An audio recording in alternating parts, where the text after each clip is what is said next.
రాగి తోపని మీరెప్పుడైనా తిన్నారా? ఆరోగ్యానికి చాలా మంచిది. దీనివల్ల బోన్ డెన్సిటీ పెరుగుతుంది, కాల్షియం పెరుగుతుంది. అలానే నడుము నొప్పితో బాధపడుతున్నప్పుడు కొద్ది రోజులు ఈ తోపని రెగ్యులర్ గా తింటే నడుము నొప్పి కూడా తగ్గుతుంది. మా అమ్మ అయితే చెప్తూ ఉంటుంది, మేము పుట్టేటప్పుడు అమ్మమ్మ రోజు వాళ్ళకి ఈ తోప చేసి పెట్టేవారంట.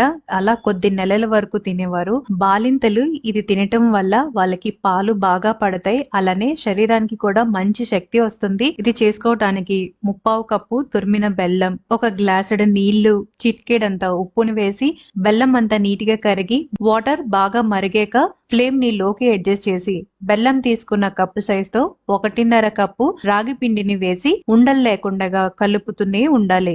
ఇలా నీటిగా మొత్తం కలిపిన తర్వాత ఇందులో 1 టేబుల్ స్పూన్ కాచి చల్లార్చిన నువ్వుల నూనె వేస్తున్నాను. మీరు నెయ్యిని కూడా వాడచ్చు. ఇలా ఉండలా ఫామ్ అయ్యాక స్టవ్ ను ఆపేయండి. దీన్ని వేడిగా ఉన్నప్పుడే తినేయండి.